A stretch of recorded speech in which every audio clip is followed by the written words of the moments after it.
please don't go. Pete, please don't go. Sorry, Mary Lou. I've been running all my life. I gotta face him. Yeah, but Jake could kill you. Oh, forget it. Please forget it for my sake, please. I'm sorry, Mary Lou. You're sorry. What about me? I don't want you to die. Oh, what about the plans about getting married and having children and leading a normal, decent life? Mary Lou, don't make it hard on me. A man's gotta do what a man's gotta do. But you'll die. He'll kill you. Oh, please, please, what about that little place we walked down in Jackson Creek? What about our plans? Don't go. You're no good to me in a grave. You're right, Mary Lou. I won't go. You won't? What? What's the matter with you? You a coward or something? I was thinking about you and the kids. You think I'd be married to you and bring up kids knowing their pa is just a stinking, mean, yellow-bellied coward? Give me the gun. I'll face Black Jake. No, Mary Lou, don't go. He's the battle's Mary Lou, he'll kill you. Think about that. Oh, shut up! You coward!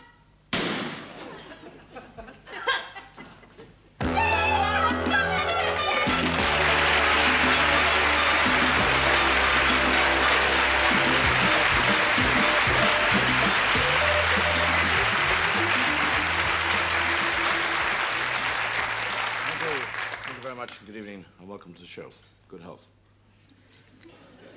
I'm the only one who's allowed to drink in the studio. As this is the last show of the series, many people have written in and asked, what do I drink during the show? And people say it's cold tea, it's brandy, it's whiskey, it's ginger ale, champagne. And I can tell you here now, in actual fact, it is cold tea. With a touch of whiskey and brandy and anything else that I can get into the club. I found out the other day that there are only 3 things, commercial things, which we are allowed to talk about on the BBC. We are allowed to say Harrods. We're allowed to say the Times and Rolls-Royce. And I can't very well say I was sitting in my Rolls-Royce reading the Times on the way to Harrods to buy a bottle of that stuff that's manufactured in Ireland that's black and has a big... You get 3 fellows coming over from Ireland for the very first time, and they're on the boat. And the priest comes up to them and he says, "Are you boys going over to England?" He said, "Oh, God love you, aren't you, father? God, yeah." He says, "The boys, do you drink?" We do. We like a jar now and then, father." He said, "Well, can I give you a word of advice? If you're going to London, when you're in London, the best place to drink is in a bass house. Forget about all the other places. Drink in the bass house." And he said, "Thank you, father. God love you. God for the advice. Thank you." And they arrive in London, they go into a pub and he says, "This a bass house?" And the fella says, "No, sorry, mate. Whatney's." He said, "All right, thanks, sir." Into another one, "This a bass house?" He said, "No, matey, Charrington's." He said, "Thank you, sir." Into a third one, he said, "This a bass house?" He says, "It is." He says, "Give us 3 Guinness."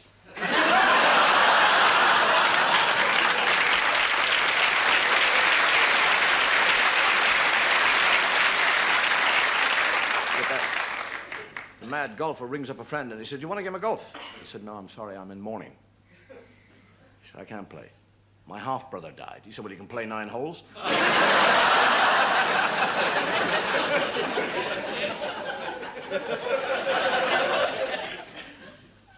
You get the other fellow playing and he can't hit the ball and he's going... And the other fellow said, "It's a great game, but what's that little ball for?"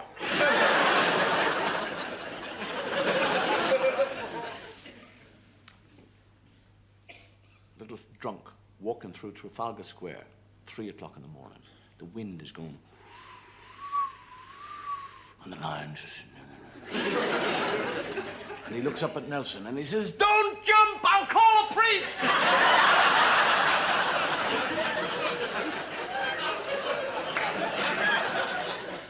The other fellow arrives home and waiting for him is a very formidable figure of the wife. 18 stone. And heavy with it. And she says, Drunk again? He says, so am I. She said, I'm wearing something different. What am I wearing? He said, it is quite obvious.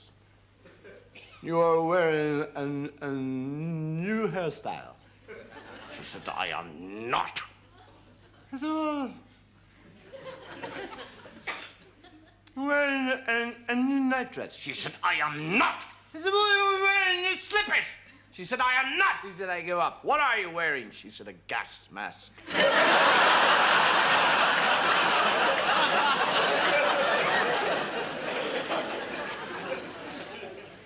The other fellow was invited down to the country house for the weekend. And they have a great Saturday, and he gets up on Sunday morning still stoned. And his host said, I have to do a little bit of work in my office this morning. Why don't you take my gun and my dogs and go out and have a shoot? Thank you, very kind of you. Thank you.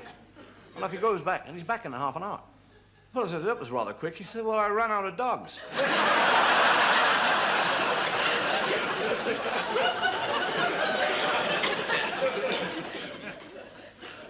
I'll tell you, the one thing you never see in an Irish pub, animals.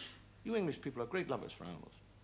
And I do not personally like to see dogs in pubs, because dogs behave like dogs. They do things. And I walked into a pub the other day where a dog had done something. And I stood on it and skidded right across the room. Boom!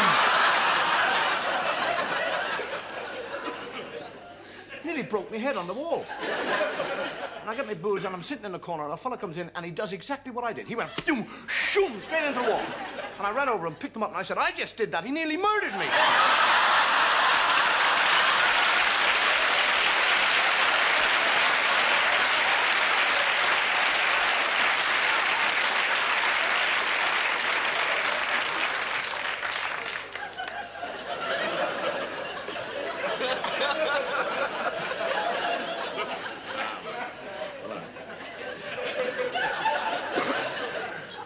Chat, actually, when we're getting together with the show, and we talk about script, sitting up in a little kind of cell up in this building, and we get talking about different ideas for script, and we got chatting the other night, and we discovered that most historical figures are remembered for only one thing. It's amazing. I mean, you think of Alfred the Great, and you immediately think, he burnt the cakes. But what else do you know about Alfred the Great? He was called Alfred the Great, and he's got to be great for something. Perhaps he was great for burning cakes. Florence Nightingale, she is remembered for walking about with a lamp. Robert Bruce, because he watched a stupid spider with a yo-yo complex. Nelson, because he asked a fella to kiss him.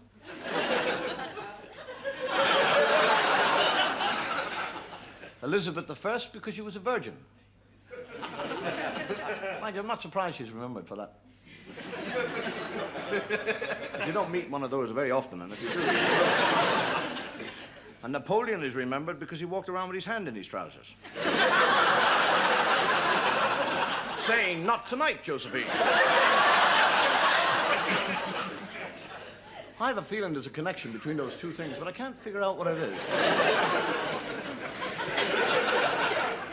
King Midas is remembered because he had the golden touch. But even such a splendid gift as that must have had its drawbacks.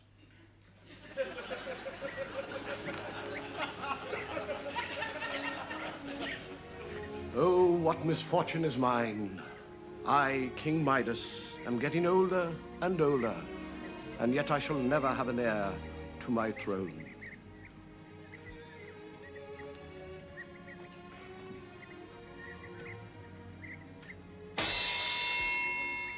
Do you see what I mean?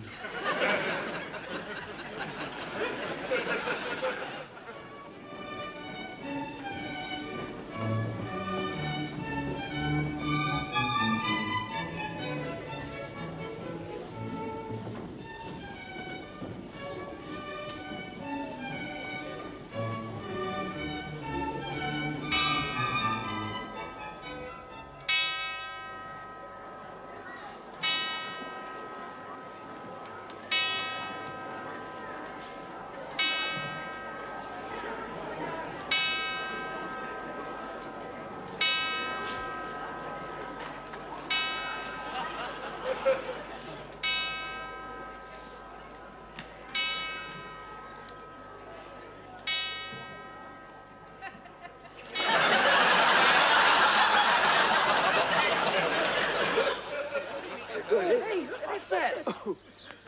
Well, looks like a little house or something. Hen house. It's got windows by yours. Quite solid, though. Oh, hello, Bob. What's this then, Robin? It's my latest invention. What is it? It's a tank. Tank? What's a tank?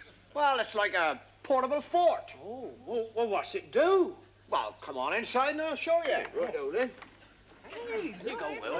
See what I mean? Oh, it's cozy in here. There we are, lads. We can move through Sherwood Forest without being touched by the Normans. Oh, yeah, but just a minute. How can we touch the Normans? Very simple.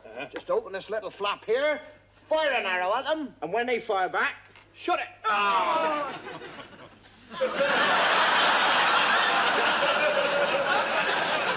Wait a minute, Robin. How do we get our big bows in here? I've thought of that. I've invented little bows.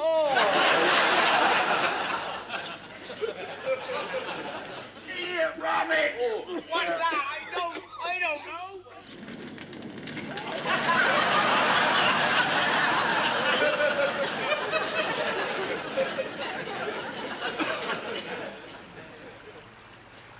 Look! Why, Merlin! Excalibur!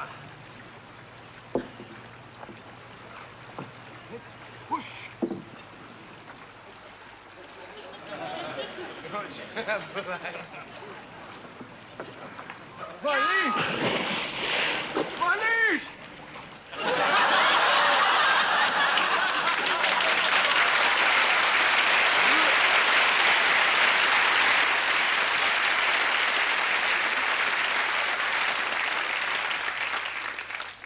Got me right in the navel, that did. I am very happy, actually. I am extremely happy. And you know why? Because this is the last time I have to think of a novel introduction to a group of miscellaneous items. The sense of relief, the freedom in my soul, the last introduction.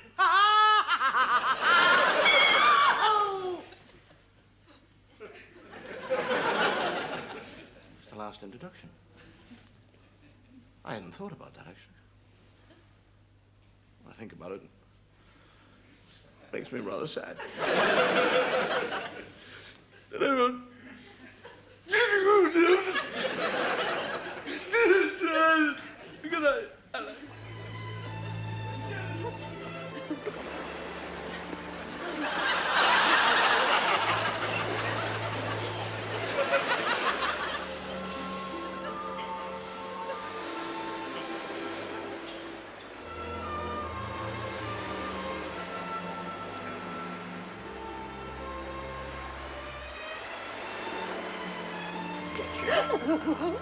I'll get you.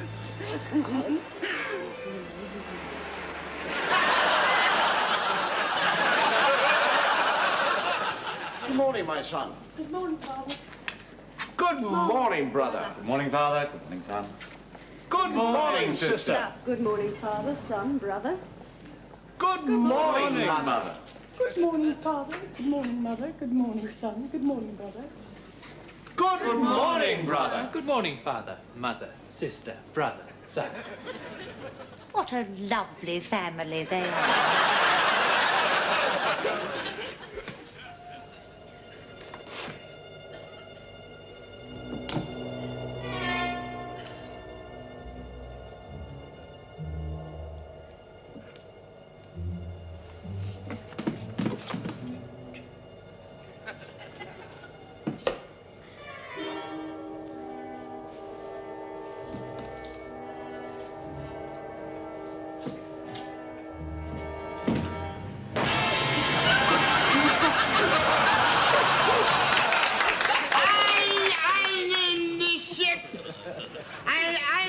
Just a minute, sir. What is the name of this ship? Hyperion. I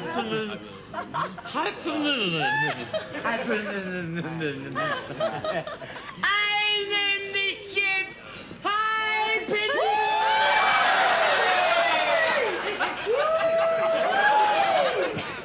Bloody thing's gone.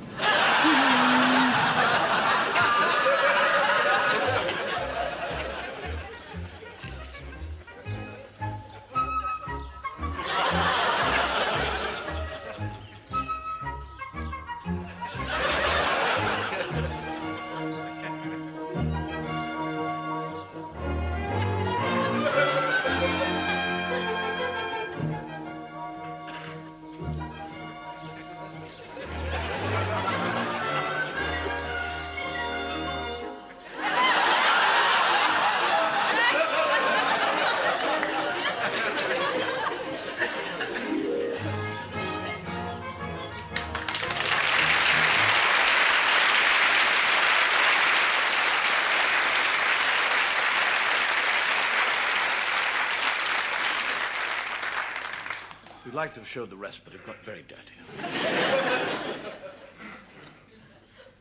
Flying, actually, the nearest the man will ever fly is parachuting. The story about the fellow parachutes out of the plane, and he goes, choom, and, and the second fellow goes, shoom, and his parachute doesn't open, and the first one grabs him. And they're going down together.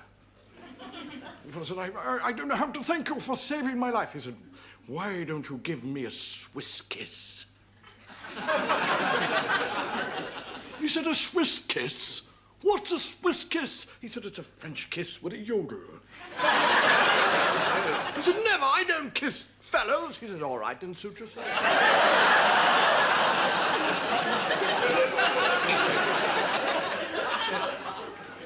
You get the lady goes to the priest, and she said, Father, she said, my relationship with my husband is not what it used to be.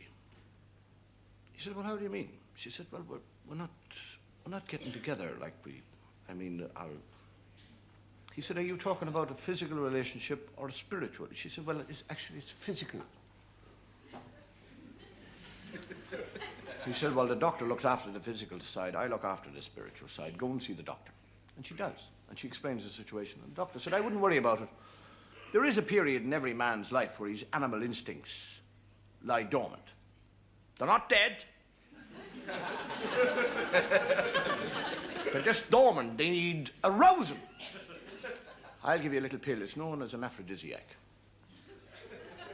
And when you and your husband are sit together quietly in the right atmosphere, just drop the pill into a drink and let him drink it. But don't tell him about it. Let him think it's all in his own mind. And about 6 months later, she comes back and she says, Doctor, it all happened.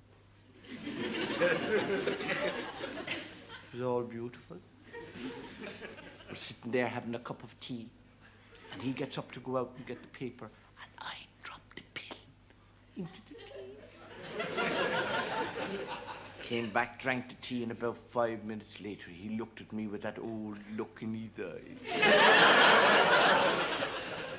Touched me hand, whispered sweet nothing, and then we made beautiful love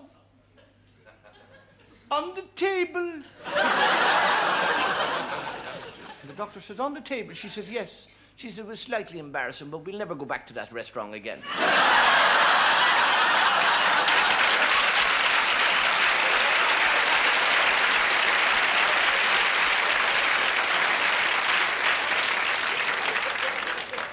There is good behavior and there is bad behavior. And people behave or they do not behave. But even when they're not behaving, that is a form of behavior within itself. And the one thing that behavior is not, it is not predictable. Yes, I'd like a copy of Sex Weekly, please. Girls Illustrated, Lunge, Sex Monthly, Strip, Bra Go-Go, and a copy of Nudie Boots, please. And I'll have 2 copies of Nudie Boots. Thank you very much indeed. That's £5 exactly. Yes. Anything else, sir? Yes, cancel my copy of the Church Times. Yes.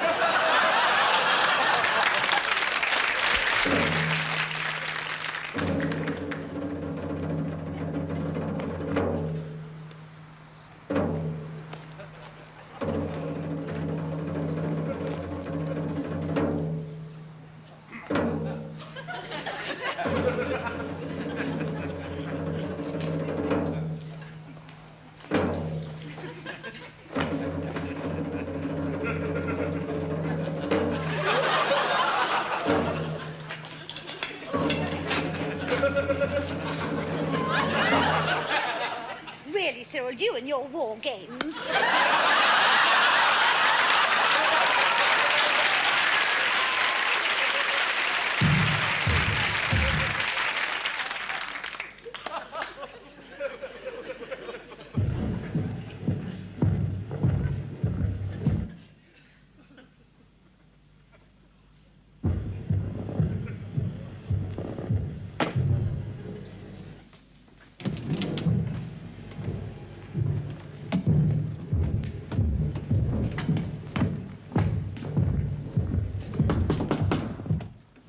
the hell are you doing? Training an elephant? Yes.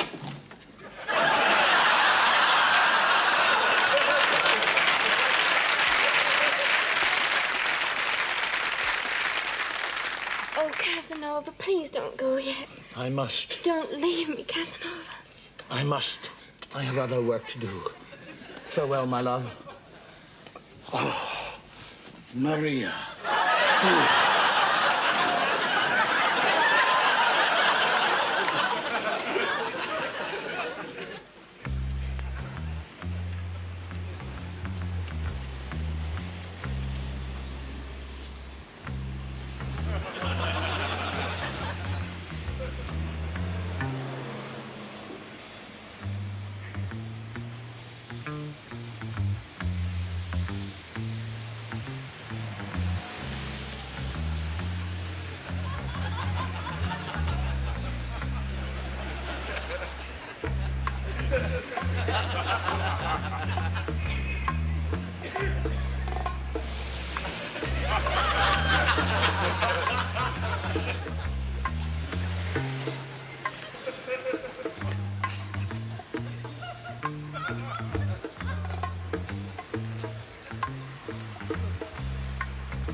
Yeah. Tea, please.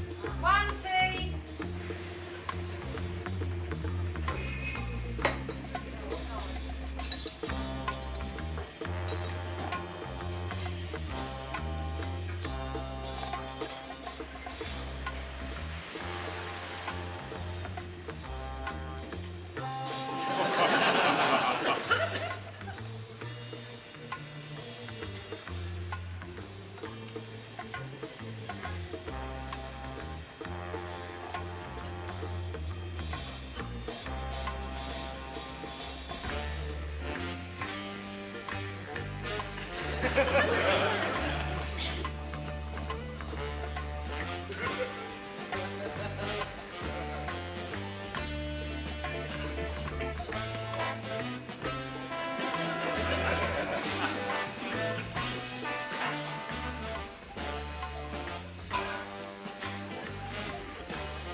You know, the most boring place ever to be trapped is in a motor car in a traffic jam going nowhere. And what you got to do is learn to keep yourself occupied. I do a lot of things in motor cars when I'm sitting there. I have actually become the most mobile of conductors as far as radio is concerned. I sit there and conduct the radio. I occasionally upset the people who are around me by picking my nose. Not really, I just drive that up there.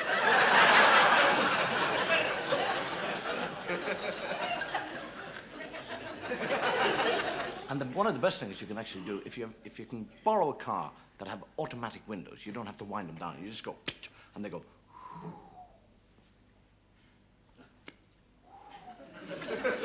Keep you occupied for hours. Because you make little bets with yourself. You go.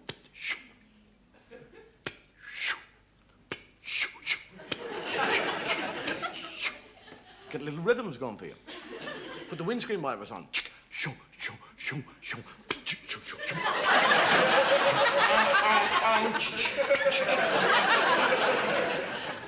You get bored with that, leave the window down and wait for a pedestrian to come along. And ask for directions. The pedestrians always lean in to the car. Excuse me, sir, and I go, yeah, and you go.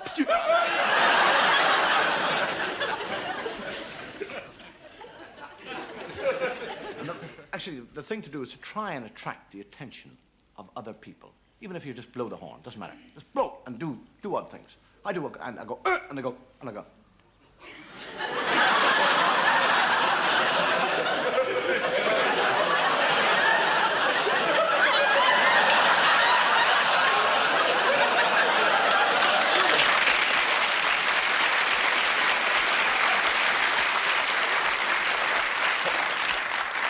Take a deep breath, go,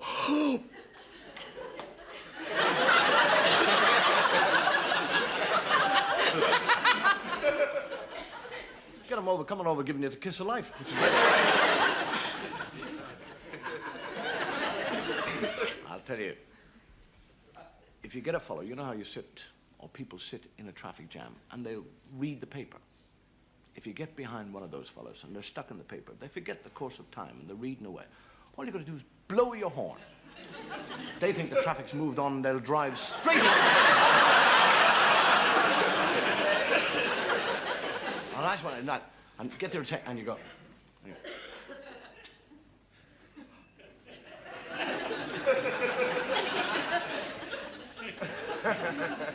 You've got them going then. And they're all gone.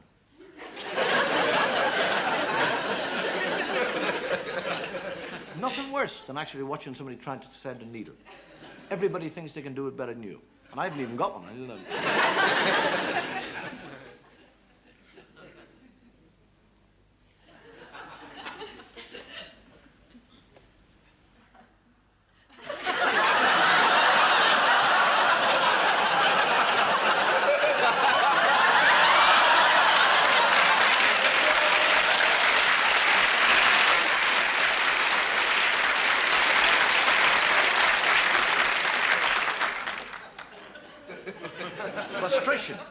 Frustration is the bane of anybody's life.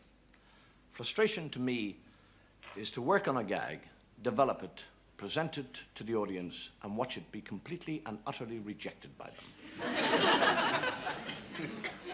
That is not only frustration, it is extremely painful.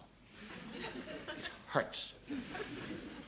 But frustration to other people comes differently. Because frustration is rather like a sense of humor. It's very personal, and it becomes very, very individual. January the 12th. 12 long years since I was marooned on this island, inhabited by a race of women.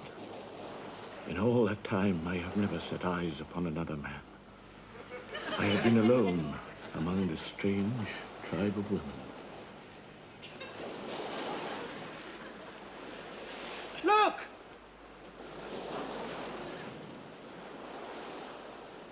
A man!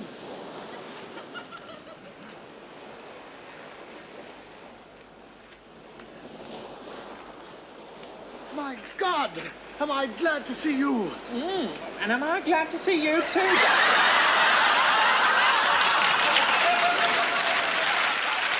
then finally, chaps, over the one-way, at 250 feet in front of the public, roll in, smoke on, and bomb burst to the east. Understood? I need not stress that the whole purpose of this exercise is to demonstrate to the public the discipline and coordination of both mind and body that the modern fighter pilot needs today. All right, chaps, dismiss.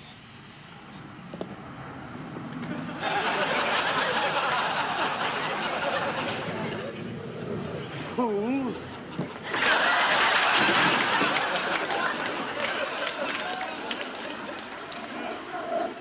This time, Rodriguez, we're really gonna kill you. This time there will be no clever escape tricks. This time you dig your own grave here, where we can see you, and then we shoot you in it. Now dig!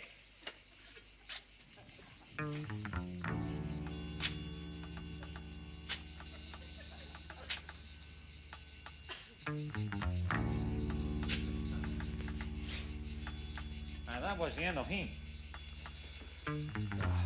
Oh, look at this.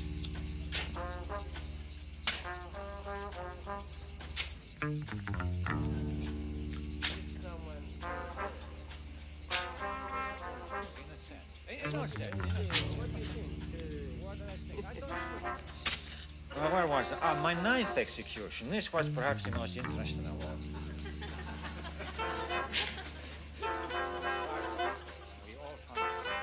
She was a woman. Would you believe that? A woman. She had been spying for the revolutionists, and we caught her one day, and we held a drumhead for monarchy. But it was such a waste. She had a figure, right. Okay, Rodriguez, that's enough. Rodriguez?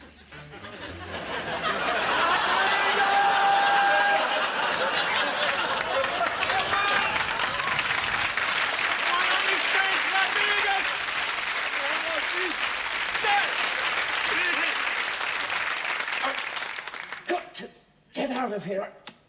Got to get through these bars. Oh, God. Broken all my nails. Would this help? Oh, duh.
Getting worried about that, weren't you? And the good Lord came upon a multitude, a mob with stones in their hands, ready to stone a poor person. And the good Lord said, "Throw down your stones." And they all looked at him and went, and the good Lord said, "Let he or she among you who is without sin cast the first stone." And they all looked at one another, and gradually they dropped the stones, except one woman. And the good Lord looked at her and he said, "Mummy, put that stone."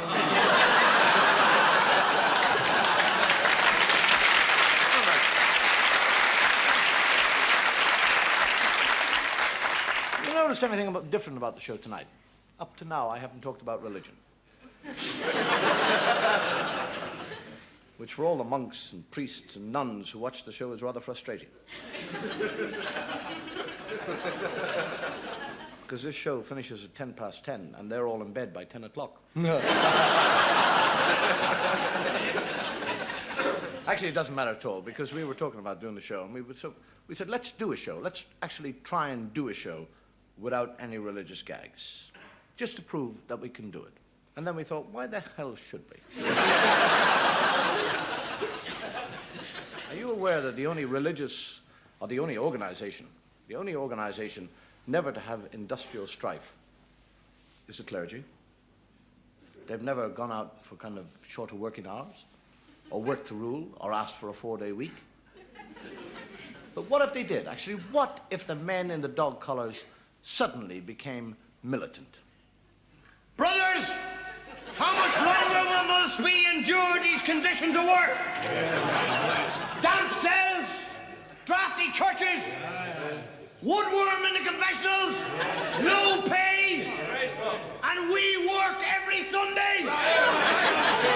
The bosses The public don't care. We will withdraw our labor. All those in favor of industrial action signify in the usual manner. Amen. I now declare this church black. And we will sing hymn 769.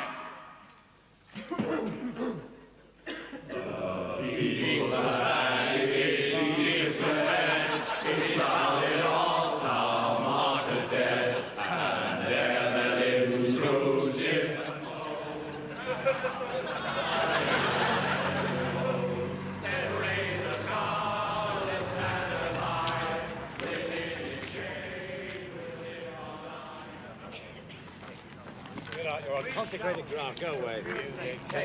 2, 4, 6, 8. We shall excommunicate. 2, 4, 6, 8. We shall excommunicate.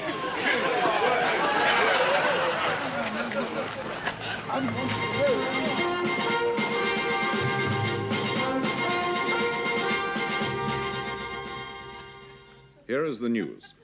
The church strike, now in its second week, has been declared ecumenical. Already, the church unions are protesting about the use of blackleg labor. There have been ugly scenes outside St. Cyril's in the city, where non-union labor was brought in for the early morning mass.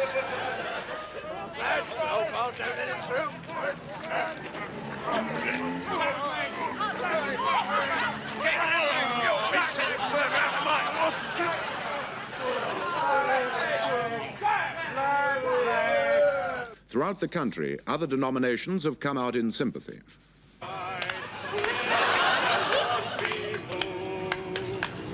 We shall not be moved, just like a tree that stands by the riverside.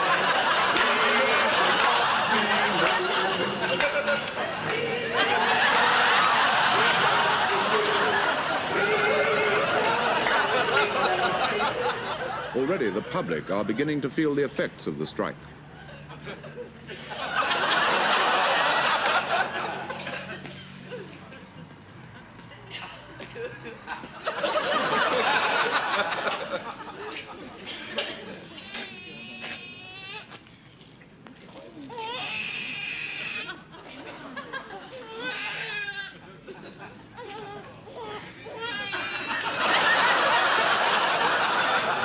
Today, the government have called in the army to help move essential supplies.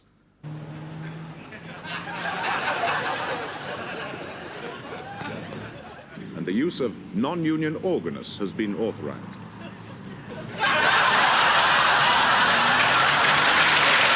The late news just in from the Vatican, and it looks as though an end to the deadlock is in sight. Earlier today, Father William O'Flaherty, leader of the strike committee, flew to Rome for urgent talks with the employer's chief representative. Afterwards, they were seen together, and from their friendly attitude, it looks as though negotiations are going smoothly.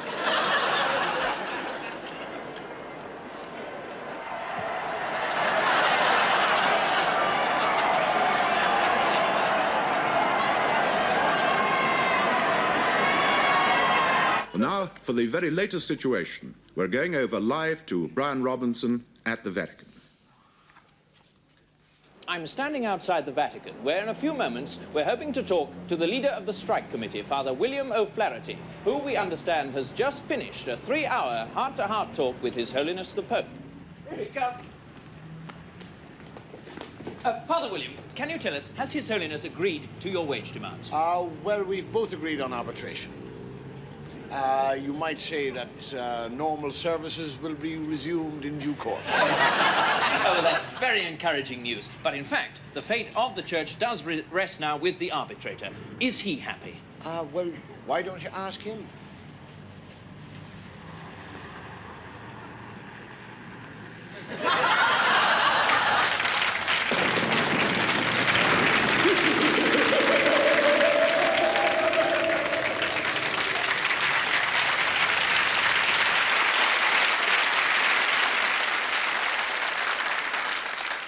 Well, that's me finished forever, I think. I must tell him I'm Muslim. Ladies and gentlemen, we've done 6 shows, and without 5 other people, the shows would not be possible. And I would, if I may, like to introduce the other members of the cast and ask you to put your hands together and thank them as much as I can thank them for the very hard work they've put into the show. Ladies and gentlemen, Mr. Bob East. Peter Hawkins. Ronnie Brody. Michael Charles Martin. And Jackie Clark.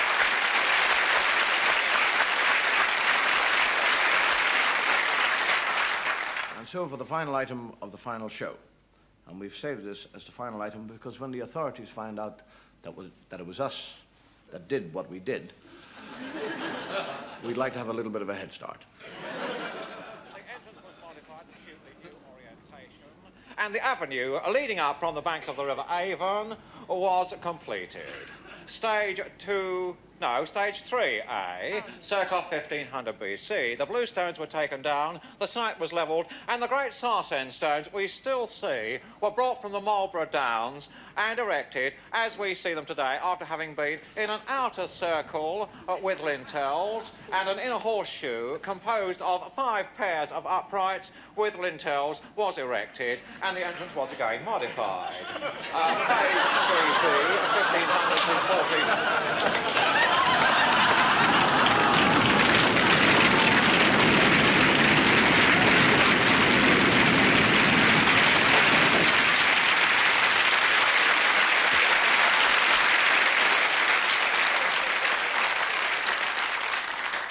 Thank you, good night, and may your God go with you.